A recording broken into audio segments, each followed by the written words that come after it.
We focus on history, culture, religion, art, social, and philosophy of Nusantara. Here, in the presence of Nusantara, we were made to be forgotten about the goodness of ourselves. Because negativity seems to be more interesting for us. Now, I'm Sutoyo Raharto and friends, assist you, to remind you, to awaken you that we still can find the gems of Nusantara. They are the great sights of Nusantara.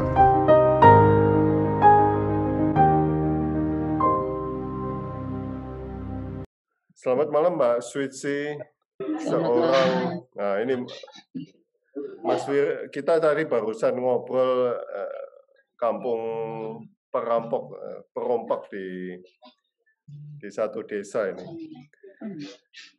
Nah ini ada gali genit ya. Katanya tidak mau ditulis jurnalis, tidak mau tulis wartawan, saya tulis gali genit. Oke, saya masuk ke foto langsung ya Mbak Suci ya. Astaga, aku baru ngeh. Oke. Ternyata foto itu ya yang jadi. Oke. Sebagai seorang gali genit ya, tikus apa yang Anda tunggu Mbak Suci? Berita, pembuat berita, atau kasus baru di dalam dunia media, Mbak? Dari foto itu? Dari foto ini atau setiap saat, Mbak, Anda akan berkecimpung di dalam media. Silakan. Kalau dari foto itu tuh sebenarnya foto caption pas lagi liputan gitu. Terus iseng lah foto-foto aja, itu acara Gropio Antikus itu di pasar mana tuh di Jogja di depan Pakualaman pasar nah itu lagi nunggu Gropio Antikus di pasar tradisional. Gropio Antikus itu apa Mbak? Pasar Sentul ya? Ya pasar Sentul, benar pasar Sentul. Gropio Antikus itu berburu tikus. Jadi kalau banyak tikus-tikus di pasar gitu, terus mereka tuh secara itu ada gerakan atau apa ya? Agak lupa sih tuh fotonya tahun berapa tuh 2015 atau 16 gitu ya. Jadi tuh mereka kayak ada aksi gitu membersihkan pasar, terus akhirnya bikin acara Gropio Antikus itu, jadi berburu tikus biar nggak banyak tikus-tikus di pasar. Literally menunggu tikus itu. Oh, benar-benar tikus berarti? Ya, itu literally menunggu tikus fotonya. Oh, saya pikir tikus di sini apa gitu. Enggak. Dan ini event setiap saat? Itu kayaknya sih, kalau waktu itu kayaknya sempat berkala, cuma waktu itu karena ada gerakan apa gitu, saya juga lupa sekarang. Udah agak lama soalnya. 2016 ini? Oke. Literally menunggu tikus. Gitu. Oke, ini mesti foto Anda setiap hari, setiap saat Anda mengejar berita. Sebetulnya selama ini sudah berapa lama Mbak masuk ke dalam dunia jurnalis? Jadi wartawan itu dari tahun 2010 akhir ya. Baru 10 tahunan. Baru 10 tahunan. Nah, sebetulnya excited-nya di mana, Mbak? Dalam memburu berita atau momen paling excited memburu berita apa? Kalau boleh cerita dari awal nggak sih? Wah, ya boleh. Monggo, silakan. Jadi kebetulan pas kuliah itu saya emang ambil jurusan ilmu komunikasi, terus ambil jurnalistik juga. Karena awalnya dulu semasa SMA itu malah cita-citanya pengen jadi PR, bukan jadi wartawan. Tapi pas begitu udah kuliah, terus di tengah jalan itu pas mulai punya penjurusan yang lebih spesifik, akhirnya milih buat ngambil jurnalistik karena mikirnya teknis lah, lebih ke teknis, dan kebetulan saya juga orangnya suka nulis sih dari SD itu suka nulis. Terus masuk kuliah itu nggak langsung jadi wartawan waktu itu. Jadi lulus itu malah saya kerja di LSM dulu awalnya. LSM HIV/AIDS gitu, tapi pendampingan kesehatan untuk laki-laki, seksual laki-laki waktu itu. Jadi yang perilakunya laki-laki sesama jenis. Jadi ke situ, terus itu 2 tahun di LSM. Setelah itu berhenti, freelance nulis-nulis. Terus nggak sengaja ketemu kakak kelas zaman kuliah di satu acara di Jasmine Senen waktu itu, acara di musik di Bentara Budaya. Ngobrol-ngobrol, ternyata dia kerja di salah satu harian surat kabar lokal di Jogja. Terus waktu itu mulai ngobrol gitu, dan dia ceritanya tuh katanya asik gitu. Waktu itu sempat nggak kepikiran buat jadi jurnalis, karena waktu magang jadi kalau kuliah itu kan ada magang ya, magang tuh sempat di Global TV waktu itu Jakarta. Lihat wartawan kok susah banget ya kayaknya, maksudnya dia kerja nggak kenal waktu, terus yang gajinya juga sedikit waktu itu kan.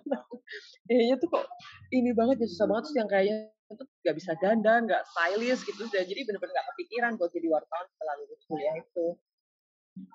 Tapi setelah ketemu sama si kakak kelas ini, setelah udah nggak di LSM itu, iseng akhirnya nyoba. Karena waktu itu yang bikin aku akhirnya mau memutuskan buat jadi wartawan,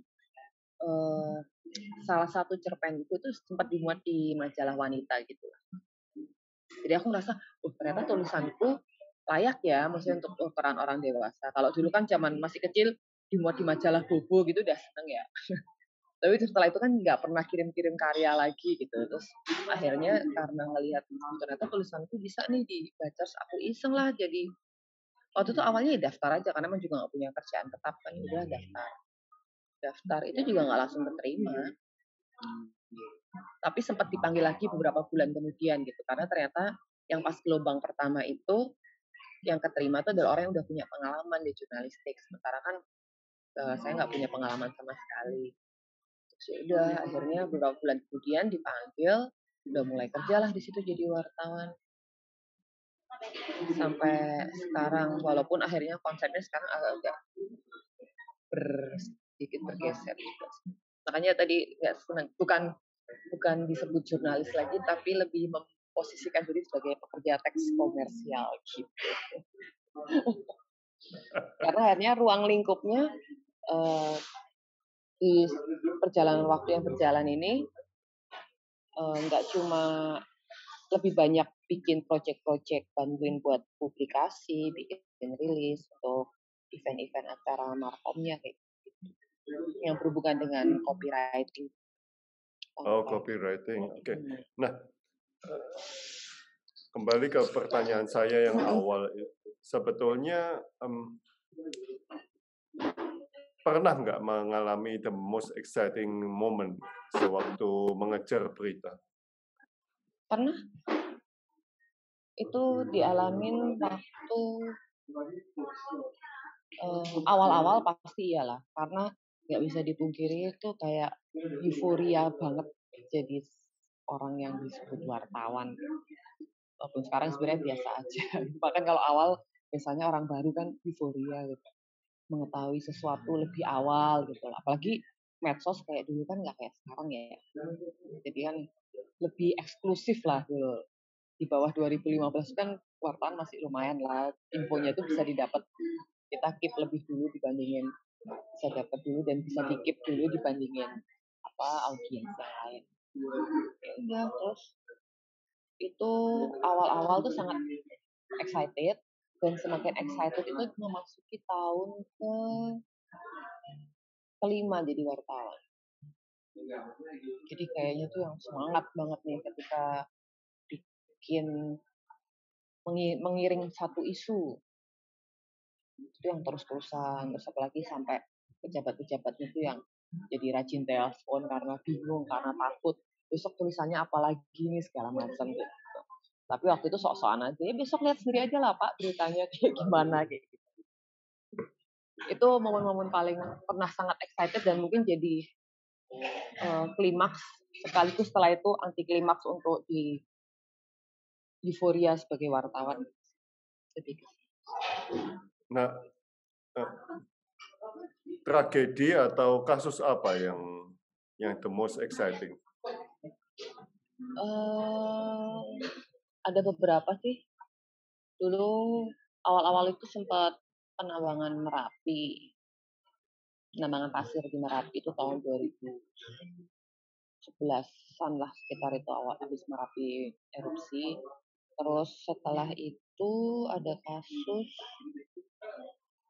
setelah itu saya sempat ditempatkan di Kulon Progo itu ngawal bandara ya, pembangunan bandara awal-awal itu. Biasalah masih semangat euforia ala-ala aktivis gitu kan.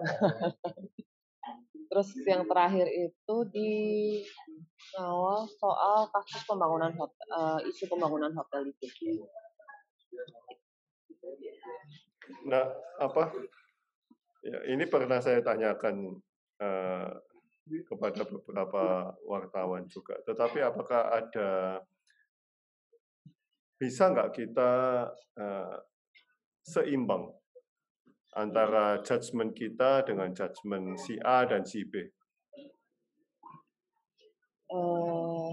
Kalau tulisan jurnalistik sebenarnya kita nggak boleh ngejudge, etikanya kita tidak berhak memasukkan opini kita sama sekali. Ya apa yang faktanya aja yang ditulis.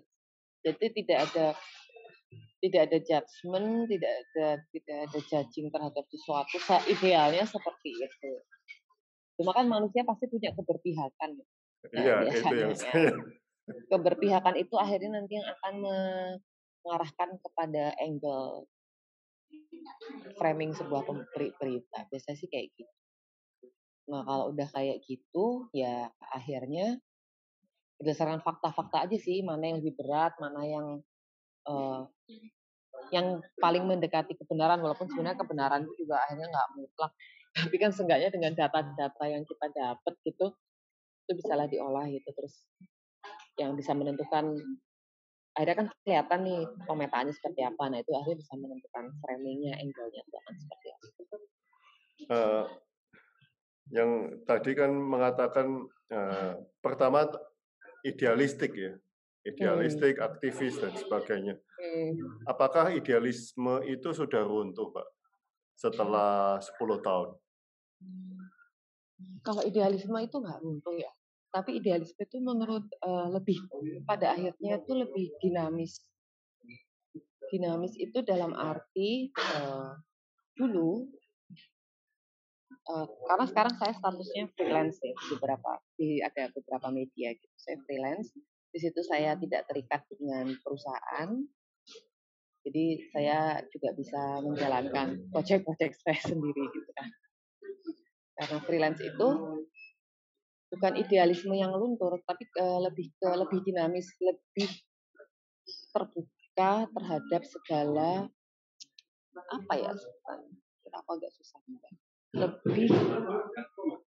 Lebih terbuka aja. Jadi lebih tidak mengkotak-kotakkan. Jadi misalnya ketika saya dapat dimintain tolong untuk bikin project nih, kamu urusin dari bikin press release, content writing yang lain segala macam, itu menurut saya itu sah untuk saya terima karena itu bagian dari project saya yang tidak berhubungan dengan dunia jurnalistik yang tidak bersinggungan langsung gitu loh. Ya, jadi kayak ada jalurnya sendiri-sendiri. Tapi kalau sebagai jurnalis yang saya masih juga mengirim untuk tulisan-tulisan artikel saya tetap mengedepankan etika itu. Tadi Mbak Suci kan ngomong framing ya, maksudnya ada frame-frame tertentu dari perusahaan atau bagaimana. Tetapi apakah sebetulnya frame itu sudah ditentukan untuk mungkin 1, 2 bulan, 3 bulan, 6 bulan ke depan. Bisa nggak? Kalau frame secara besarnya mungkin nggak mungkin sih. Itu pasti sudah dimiliki ya setiap perusahaan media. Cuma akhirnya ketika turun ke semakin bawah, kan ada yang namanya rapat redaksi itu setiap hari. Biasanya sih terjadi pertarungannya di situ. Lebih ke situ sih. Oke. Tapi itu dulu ya rapat redaksi. Sekarang saya kan nggak ikut sepenuhnya rapat redaksi karena bebas, karena freelance kan. Kalau yang dulu pas masih di kantor kayak. Nah, perdebatan itu muncul karena idealisme atau karena kepentingan perusahaan atau bagaimana? Macam-macam. Kan kalau rapat redaksi itu kan dikumpulin ya, kadang Pimret ikut, ada redaktur pelaksana, ada editor-editor, biasanya yang di newsroom itu. Itu nanti kan mereka ya debat, akhirnya nanti sampai ditemukan jalan terus seperti apa. Arahnya kemana dengan berbagai pertimbangan yang muncul saat rapat. Oh, oke. Berarti masih ada kontrol ya? Iya, memang seperti itu kan pasti. Oh, memang seperti itu. Iya, kan nggak mungkin dong. Nggak ada namanya media, pasti ada kontrol. Pasti dipengaruhi ya dari individual, dari individual constraint-nya. Kita punya asumsi, punya pendapat, argumentasi sendiri. Ketika nyampe tulisan itu di editor, itu kan editor juga punya sudut pandang sendiri. Nanti kepentok lagi di institusionalnya. Nanti institusional itu kan terikat dalam sebuah sistem negara ya. Terus jadi saling mempengaruhi gitu aja. Saling ya pasti mempengaruhi. Pasti mempengaruhi. Oke. Dan Anda lebih suka yang sekarang apa yang dulu, Mbak? Saya suka semuanya karena saya cuma berusaha untuk merayakan zaman. Karena saya sangat fleksibel dan berusaha beradaptasi dengan zaman. Jadi ketika sekarang pun itu juga kondisinya kalau melihat media masih menerapkan sistem konvensional dengan berita-berita yang cara penulisannya pun secara teknis juga yang masuk kayak media cetak segala macam, itu susah.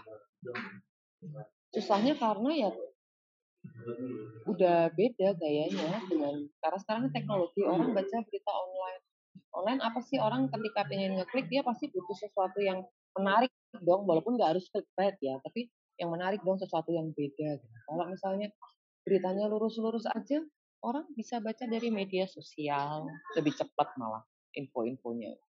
Jadi lebih ke sisi lain yang menyegarkan, yang bisa bikin orang itu baca dia bisa terhibur, bisa cuma yang oh gitu, atau yang cuma oh iya atau gimana kayak gitu. Nah, foto ini cakep sekali. Gending hening irama sunyi dicapi-capi mimpi. Percaya saja sepimu tidak lebih dari sepenggal liku yang segera berlalu. Malah fokus ke komennya teman saya. Itu foto di keraton itu. Aha. Apa yang Anda dapat dari foto ini dan juga dari tulisan Anda, Mbak? Itu fotonya bagus aja sih, ada bulannya pas di atas gitu, terus ngelihat, wah kok ternyata bagus nih. Biasa kan kalau liputan gitu kan kita suka ini iseng motret gitu buat konten atau buat disimpan gitu. Lebih ke situ sini acara apa ya, pokoknya ada kunjungan gitu, dari kunjungan siapa lupa juga, terlalu banyak, sering dan banyak lama ke keraton waktu malam sih acaranya. Kalau captionnya nggak ada, itu captionnya lagi galau aja makanya bikin kayak gitu. Saya pikir karena caption ini foto ini gitu loh. Enggak ada. Jadi tuh tipikal yang random aja, kadang nggak ada hubungannya. Cuma foto tuh cuma kadang cuma buat melengkapi ilustrasi aja, cuma sebatas ilustrasi yang kadang nggak ada hubungannya juga sih, Pak. Okay. Nah, Saya kembali ke captionnya tuh. Mm-mm. Dicapik-capik mimpi, percaya saja sepimu tidak lebih dari sepenggal liku yang segera berlalu. Mm-mm. Sebetulnya sebagai seorang jurnalis, Ya, mimpi apa yang diimpikan, Mbak? sebagai seorang jurnalis, mimpi apa yang diimpikan? Apa ya? Karena itu tadi sih kalau ditanya sebagai seorang jurnalis itu terlalu sempit untuk menggambarkan apa yang saya lakukan saat ini. Jadi mimpi yang menjadi jurnalis adalah ya saya ingin selalu bisa beradaptasi dan selalu ingin bisa ikut serta dalam merayakan zaman, itu aja sih. Jadi ketika zamannya menuntut apa, dengan bekal yang saya miliki selama saya menjadi jurnalis itu tetap bisa berkelindan dengan zaman lah apapun bentuknya. Bisa bermetamorfosis jadi profesi-profesi baru atau teknis-teknis baru seperti itu sih. Karena saya juga kalau misalnya disuruh nggak nulis juga bingung ya mau, karena ya senang nulis dan passionnya di situ yang otomatis mendapatkan penghasilan juga dari situ. Jadi saya ya menulis aja, jurnalis menulis tapi terus menjadi seorang yang selalu bisa merayakan zaman aja. Selalu merayakan zaman. Wow.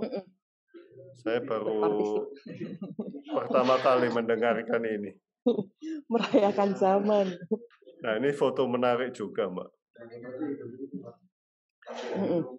Membaca adalah investasi soal cara pandang yang berbeda, 1000 mata untuk melihat dari segala sisi dan arah, lalu melahirkan berkarung-karung maklum untuk memahami dunia. Ya. Sebagai penulis, Anda sering membaca atau menulis berdasarkan pengalaman Anda saja? Suka membaca. Suka membaca. Koneksinya antara bacaan-bacaan tersebut dengan dunia nyata banyak nggak, Mbak?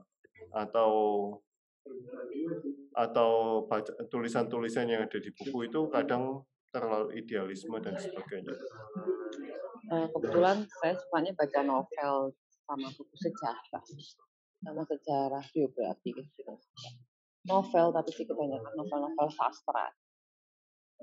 Tapi ya membaca apapun sebenarnya juga. Kalau dalam kehidupan nyata ya sangat terasa lah. Dengan membaca itu kan kayak kita tuh jadi tahu banyak hal, kita lebih tahu banyak, dan akhirnya karena kita tahu banyak dengan segala latar belakangnya, kita akan lebih bisa memaklumi, lebih bisa bertoleransi, lebih bisa memahami orang itu tidak dari sudut pandang kita. Jadi itu berlaku untuk semua ya, maksudnya tidak hanya dalam pekerjaan saya, tapi juga kehidupan sosial. Jadi kadang tadi makanya saya bilang itu melahirkan berkarung-karung maklum itu ya karena dengan membaca itu kamu tuh bakal punya maklum yang banyak ke orang-orang. Jadi kayak nggak gampang tersinggung. Terus lebih memahami nih kenapa orang ini kayak gini sih. Misalnya kenapa orang ini kok pemarah gitu.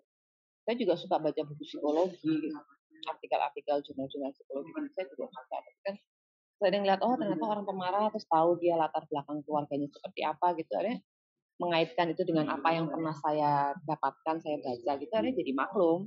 Jadi saya juga akan dendam atau marah kayak gitu sih, Pak. Lebih kayak gitu. Nah, Mbak Suci,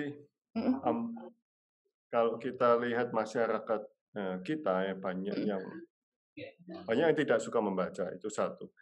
Di sisi lain banyak yang mungkin gampang tersulut, ya, gampang emosi. Apakah karena kurang baca jadi maklumnya kurang atau bagaimana menurut Anda? Kalau kita lihat secara makro kan. Kalau dilihat secara makro sebenarnya lebih ke kalau dibilang bangsa kita sejarahnya dari nenek moyang dulu, kayaknya bangsa kita itu bangsa yang sangat melek literasi malah. Kalau menurut saya, pembodohan itu secara sistemik itu kan terjadi karena penjajahan. Karena penjajahan itu yang akhirnya dibikinlah sistem di masyarakat yang akhirnya membuat orang-orang masyarakat asli Nusantara ini tuh menjadi seolah-olah itu jauh dari budaya literasi. Nah, kalau yang kondisi sekarang bisa jadi seperti itu. Walaupun tidak semua, tapi sejauh ini ya, kalau berdasarkan pengalaman saya pribadi ya, kalau salah atau mungkin berbeda juga nggak apa-apa lah kan pendapat saya pribadi.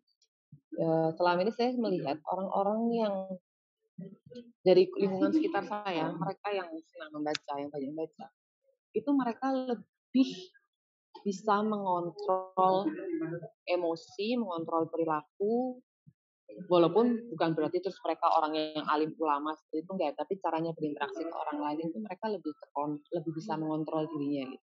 Apa yang harus dilakukan, apa yang harus diucapkan, bagaimana cara mereka memandang sesuatu itu untuk mereka yang suka membaca itu teman-teman di lingkungan sekitar itu biasanya sih memang lebih bisa mengontrol itu.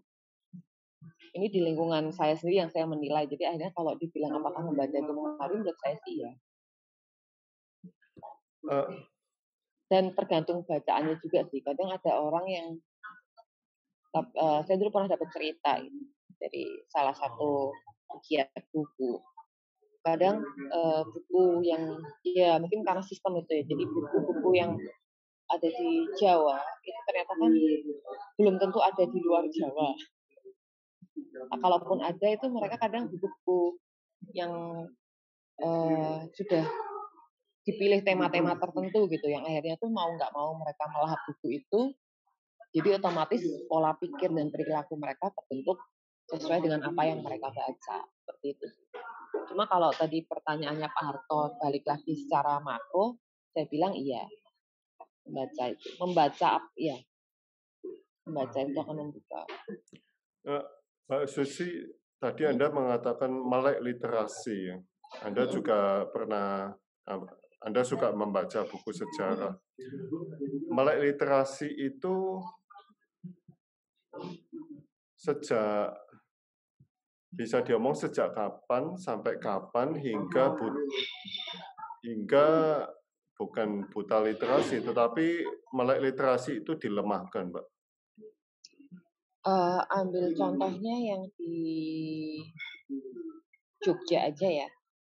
Itu naskah HB2 dicuri 3 kapal atau berapa ya sekitar itu sama Raffles. Di naskah-naskah itu tuh tidak hanya tentang budaya, tapi juga tata kota, tata pemerintahan, jadi serat-serat yang sudah ditulis lama.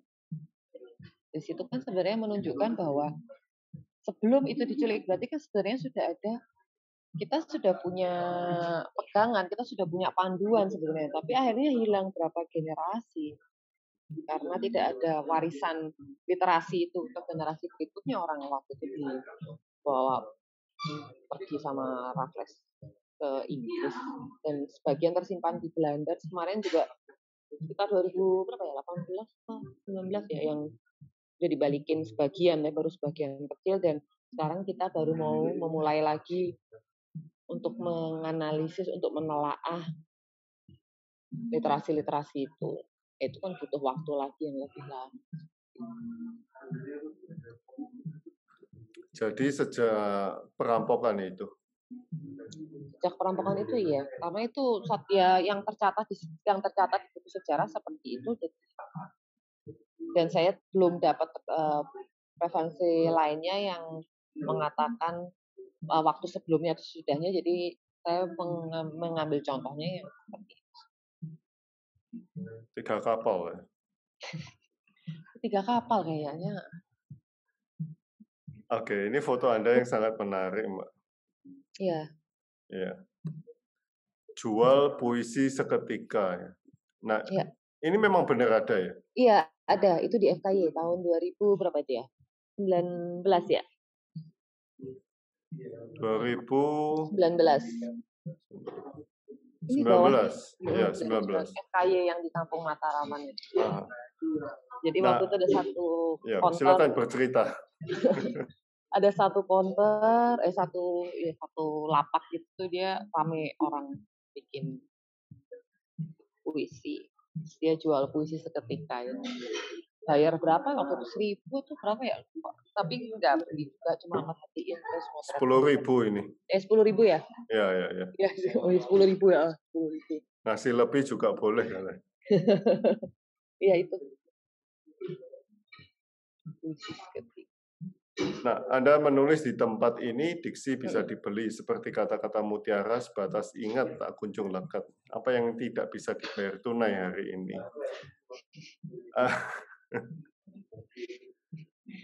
Kalau Anda melihat ini, apa yang bisa digambarkan dari mungkin mahasiswa atau teman-teman yang ada di Jogja ini, Mbak? Wah, aku ntar judging nih kalau cerita.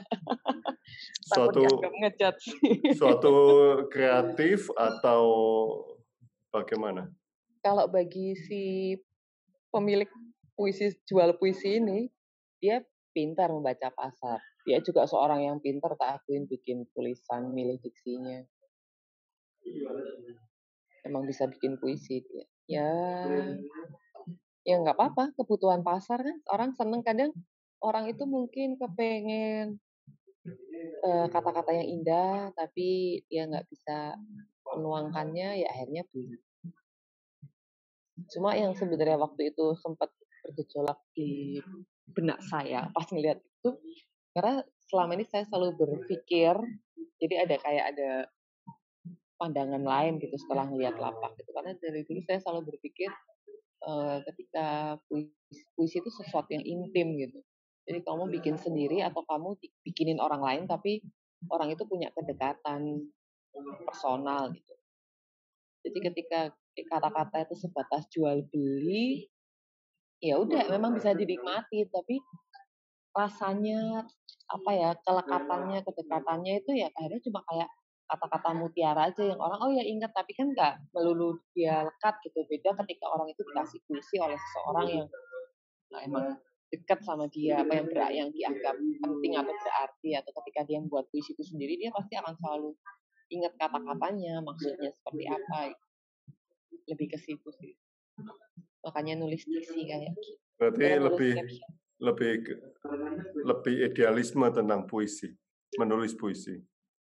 Iya, kalau buat saya puisi itu terlalu. Cuma kan kemarin ada teman saya tuh dia juga dulu sering jual puisi. Zaman sekolah dia cerita. Oke. Ini kan seperti jual lukisan juga lama-lama. Iya. Satu. Ya sebenarnya kalau dibilang karya seni ya sebenarnya nggak apa-apa ya harusnya ya. Cuma nggak tahu sih kalau puisi itu kayak menurut saya pribadi itu lebih intim gitu. Jadi ketika ada jual beli gitu tuh, karena mereka pesen kan itu puisinya, bukan karyanya seseorang. Itu kan dia pesan, aku pengen dibikinin puisi soal ibu, soal apa gitu. Beda kalau misalnya kita mengagumi karya puisinya sastrawan gitu kan, dia membuat itu memang khusus dia berkarya, bukan meladeni pesanan orang. Oke. Berarti untuk Anda sebagai seorang penulis itu hard to sell ya.